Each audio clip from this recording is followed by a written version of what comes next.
Hi, welcome to News of the North. I'm Nancy Vogt. And I'm Travis Grimler.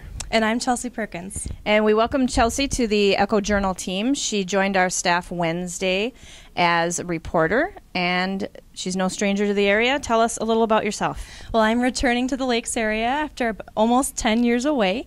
Grew up in Cross Lake, Minnesota, and I attended the University of Minnesota for journalism and graduated in 2008.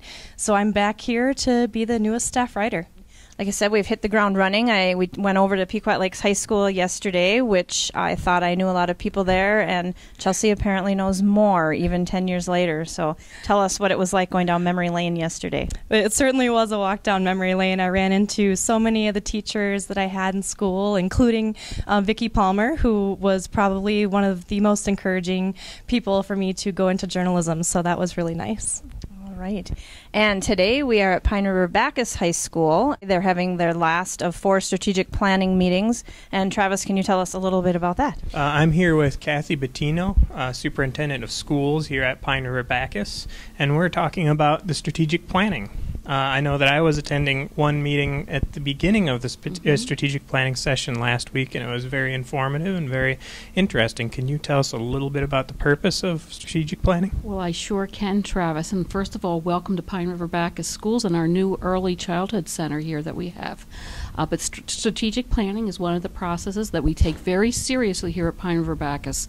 We've had a plan in place for many years, and we revise it every second or third year. We take a look at it and update it and make sure that it's hitting the areas that it needs to hit.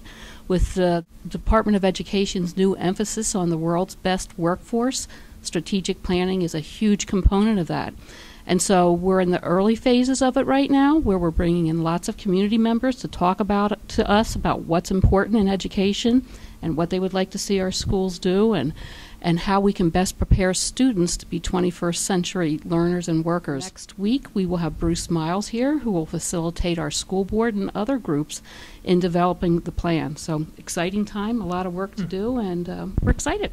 Could you give us a little bit of information on what are some of the popular topics so far in discussion?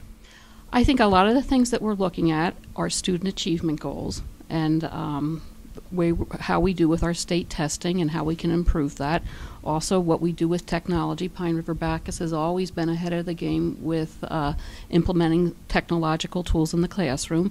But how do we best do that? And quite frankly, the tools change so quickly, it's sort of hard to keep up with them. So how do we keep up with that and make sure we're being relevant and effective while we're using those tools? So we look at technology, we look at facility, we look at student achievement, we look at our school pride in our school community and how we can best connect with everyone to make this the place we want to be. And we're going to go take part in that strategic planning session a little bit, and the school board will gather next week to gather the results and talk about them.